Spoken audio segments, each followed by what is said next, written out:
ভালো তৃণমূলের ভেতরে সব সমস্যার ব্যাপার। এরা তো সব ভালো তৃণমূল হয়ে গেছে। তো যারা সবাই ভালো, বীরভূমে তো অনেকগুলো নাম শুনেছি ভালো তৃণমূল হয়ে গেছে। সিবিআই ছোঁয়া লেগেছে ভালো, ইডির ছোঁয়া ভালো, গ্রেপ্তার হওয়া ভালো, যা যা আছে সব ভালো। এবার ভালোদের মধ্যে আবার বলছে খারাপ, কি মহা মুশকিল। যারা ভালো হয়ে গেল তার মধ্যে আবার কি করে খারাপ হবে? ফলে যারা এই ভালোর টোপে পড়ে যাচ্ছেন না,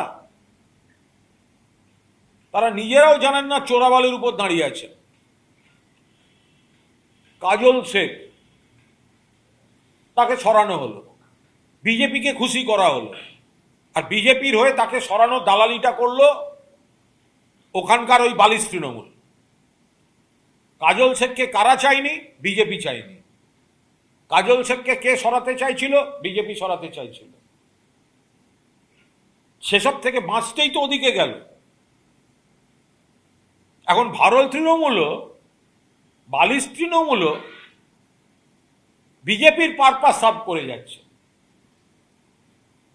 তো তাহলে কাজলকে ইস্তফা দিতে হয়েছে। তো ভালো তৃণমূলের মধ্যে গন্ডগোল। ওখানে কয়েকজন বিজেপির এজেন্ট, আমি আবার বলছি, গোটা এই তথাকথিত বালিশ তৃণমূল সবাই খারাপ নন, তারা নানা চাপে আছেন, পুলিশের হুমকি ইত্যাদি আমাদের সঙ্গে যোগাযোগ আছে।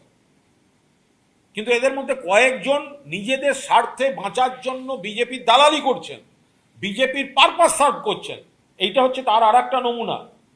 বিজেপির কথায় বিজেপিকে খুশি করতে বিজেপির ইনস্ট্রুমেন্ট হিসেবে কাজ করে বালিশ তৃণমূল কাজলকে ইস্তফা দিতে বাধ্য করবে।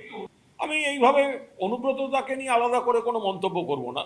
আমি এইটুকু বলছি যে ভালো তৃণমূলের মধ্যে একটা পার্ট, তারা বিজেপির মানে বিধানসভা থেকে শুরু করে রাজ্যের বিজেপির পারপাস সার্ভ করার জন্যই তো এই বালিশ তৃণমূলটা তৈরি করেছে।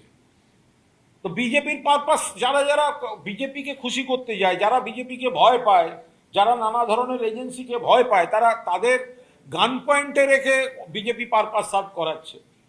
স্পিকার সাহেবের, অনারেবল স্পিকার সাহেবের একটা প্রভিশনাল রায়ের উপর দাঁড়িয়ে প্রভিশনাল বিরোধী দলনেতা এবং প্রভিশনাল বিরোধী চিফ হুইপ যে প্রভিশনাল পদ্ধতিতে প্রভিশনাল কাজগুলো করছেন,